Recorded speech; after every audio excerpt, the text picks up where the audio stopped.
Hello बच्चों, तो finally कक्षा 8 में विषय गणित राजस्थान बोर्ड वार्षिक परीक्षा का असली पेपर लेकर आ चुके हैं, जो कि आपका 29 मार्च को होने वाला है। तो बच्चों, आपको बिल्कुल भी टेंशन नहीं लेना, क्योंकि आपको असली क्वेश्चन पेपर का पूरा सॉल्यूशन इस वीडियो पर मिलने वाला है। आपने यदि इस वीडियो को शुरू से लेकर लास्ट तक वॉच कर ले तो 100% गारंटी है कि आपके फुल नंबर आने वाले हैं।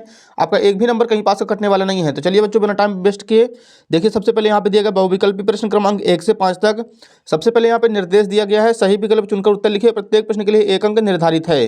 प्रश्न 1 है, निम्नलिखित में गुणन के अंतर्गत किस गुणधर्म का उपयोग करेंगे? इसका आंसर हो जाएगा ऑप्शन नंबर बी, गुणात्मक तत्समक। प्रश्न 2 है, समीकरण 2y बराबर 5y माइनस 21 का हल होगा। इसका आंसर हो जाएगा बच्चों ऑप्शन नंबर सी, 7। प्रश्न 3 है, 23 के घन में इकाई का अंक होगा। इसका भी आंसर हो जाएगा ऑप्शन नंबर सी, 7।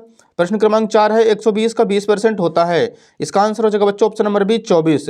प्रश्न 5 है, 3 सेंटीमीटर लंबाई वाले घन का पृष्ठीय क्षेत्रफल होता है। इसका आंसर करना है option number C, 54 centimetre square. तो बच्चों, यहाँ पे प्रश्न क्रमांक 1 से 5 तक क्वेश्चन कंप्लीट हो चुके हैं। इसका आप लोग स्क्रीनशॉट ले लीजिए, इनके आंसर अच्छी तरीके से आपको याद कर लेने हैं।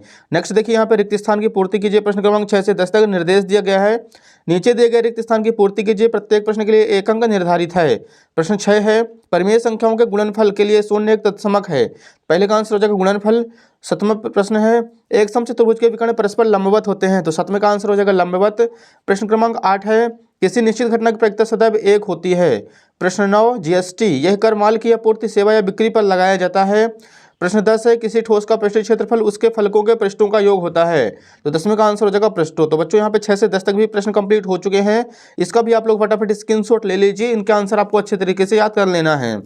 नेक्स्ट देखिए, अतिलिखित उत्तरीय प्रश्न दिए गए हैं। प्रश्न क्रमांक 11 से 16 तक निर्देश दिया गया है, नीचे दिए गए प्रश्न को हल कीजिए। प्रत्येक प्रश्न के लिए 2 अंक निर्धारित है। प्रश्न 11 है, -4/9 प्लस -4/9 को हल कीजिए। तो दोनों के बटे में 9 है, तो 9 आ जाएगा एलसीएम, -4 -4 -8/9 आ जाएगा इसका परफेक्ट आंसर। अगला क्वेश्चन देखिए बच्चों, अगले पेज पर दिया गया है। प्रश्न 12 है हमारे सामने, व्यंजक 1 + z + z² रैखिक व्यंजक है या नहीं, और यदि नहीं तो क्यों? तो इसका आंसर हो जाएगा बच्चों नहीं है, क्योंकि इसकी अधिकतम घात 3 है। प्रश्न 13 है, 625 का वर्गमूल ज्ञात कीजिए। तो इसका आंसर हो जाएगा बच्चों √625, एंड 625 जो है 25 का वर्ग है। प्रश्न 14 है, 64 का घनमूल ज्ञात कीजिए। तो इसका आंसर हो जाएगा अंडर के अंदर 64, सड़ से इसकी 3 आ जाएगी, और इसका राइट आंसर आ जाएगा 8 है। प्रश्न 15, 3:4 को परिस्थिति में बदलिए। तो इसका आंसर हो जाएगा 3/4 × 100, 100 का 3 से गुणा करेंगे 100, 300/4, 300 को 4 से भाग करेंगे 75% आ जाएगा इसका परफेक्ट आंसर। प्रश्न 16 है, 3 पदों वाले व्यंजक को क्या कहते हैं? तो इसका आंसर हो जाएगा बच्चों द्वितीय व्यंजक कहते हैं। तो यहाँ पे 11 से 16 तक भी प्रश्न कंप्लीट हो चुके हैं, इसका भी आप लोग स्क्रीनशॉट ले लीजिए। नेक्स्ट देखिए, यहाँ पे लघु उत्तरीय प्रश्न क्रमांक 17 से 22 तक दिए गए हैं। सबसे पहले निर्देश दिया गया है, नीचे दिए गए प्रश्नों को हल कीजिए। प्रत्येक प्रश्न के लिए 3 अंक निर्धारित है।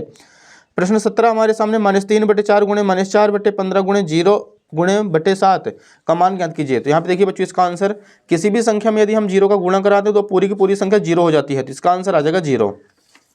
प्रश्न 18 है, समीकरण को सरल रूप में बदलते हुए हल कीजिए। इसका आंसर देखिए बच्चों, सबसे पहले समीकरण को सरल रूप में बदलना है। तो यहाँ पे 0.25 के 4 से गुणा करेंगे तो 1.0f आ जाएगा, और 0.25 का 3 से तो 0.75 आएगी। इनका आपस में गुणा कराना है, एफ वाले एक साइड कर देना है। तो 1 में से 0.5 घटाएंगे तो 0.5f आ जाएगा। यहाँ पे माइनस करेंगे तो 0.30 आ जाएगा।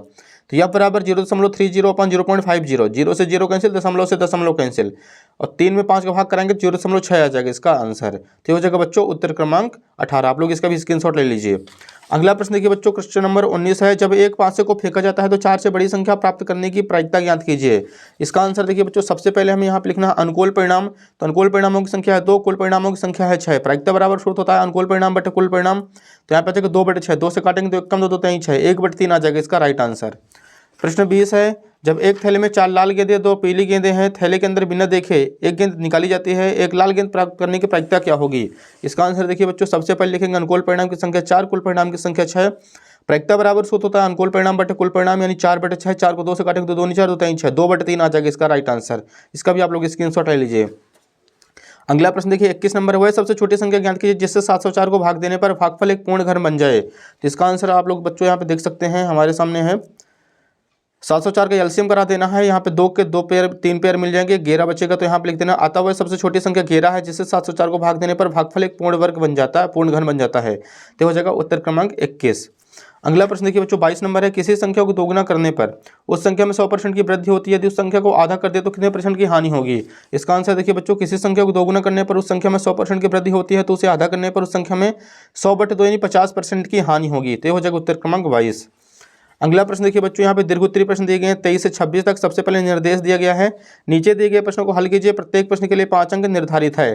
प्रश्न 23 है, समलंब चतुर्भुज PQRS में x का मान ज्ञात कीजिए। इसका आंसर आप लोग यहाँ पे देखिए बच्चों, सबसे पहले लिखेंगे एंगल P + Q बराबर 180 डिग्री आसन्न कोण से। P की वैल्यू x - 20 प्लस Q की वैल्यू x + 40 बराबर 180। x प्लस कराएंगे तो 2x आ जाएगा, 40 में 20 घटाएंगे 20, यहाँ पे 180 में 20 घटाएंगे 160 आ जाएगा, 160 को 2 से भाग कराने पे 80 डिग्री इसका राइट आंसर आ जाएगा। ये हो जाएगा उत्तर क्रमांक 23। अगला प्रश्न 24 है, एक माली 625 पौधे ऐसे लगाना चाहता है जैसे कि प्रत्येक पंक्ति में उतने ही पौधे हैं जितनी पंक्तियों की संख्या हो, तो पंक्तियों की संख्या और प्रत्येक पंक्ति में पौधों की संख्या ज्ञात कीजिए। इसका आंसर देखिए बच्चों, यहाँ पे 625 का सबसे पहले कराएंगे एलसीएम। यहाँ पे लिखना अतः पंक्तियों की संख्या और प्रत्येक पंक्ति में पौधों की संख्या √625 यानी 5 × 5 बराबर 25 पौधे आ जाएंगे। इसका राइट आंसर ये हो जाएगा 24 का आंसर। अगला प्रश्न देखिए बच्चों 25 नंबर है, 2a² + 3b का होल स्क्वायर को सरल कीजिए। तो इसको सबसे पहले बच्चों 2 बार लिखेंगे, 2a का होल स्क्वायर + 3b × 2a का होल स्क्वायर + 3b। 2 का 2 से 2 दूनी 4, a की पावर 4, 2 3 6 a² + 3 दूनी 6 a²b, 3b का 3b से 3 का 9b² आ जाएगा।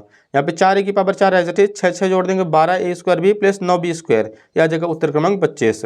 अगला प्रश्न देखिए बच्चों, लास्ट क्वेश्चन नंबर 26 है, 21 सेंटीमीटर चौड़ाई वाले एक आयताकार कागज को चौड़ाई के अनुदिश मोड़कर 5 सेंटीमीटर त्रिज्या वाला एक बेलन माना जाता है, उसका आयतन ज्ञात कीजिए। इसका आंसर देखिए बच्चों, सबसे पहले लिखेंगे, दिया है ऊंचाई h बराबर 21 सेंटीमीटर, त्रिज्या r की वैल्यू दी गई है 5 सेंटीमीटर। यहाँ पे सूत्र लगाना है, बेलन का आयतन बराबर होता है πr²h, पाई की वैल्यू 22/7 × r की वैल्यू 5 × 5 × h की वैल्यू 21 आ जाएगी। 7 × 21 22 × 5 25 × 3, 25 का 3 से गुणा कराएंगे 25 नहीं 75, 75 का 22 से गुणा करेंगे तो यहाँ पे आ जाएगा 1650 सेंटीमीटर क्यूब। ये हो जाएगा उत्तर क्रमांक 26 का आंसर। इसका भी आप लोग स्क्रीनशॉट ले लीजिए।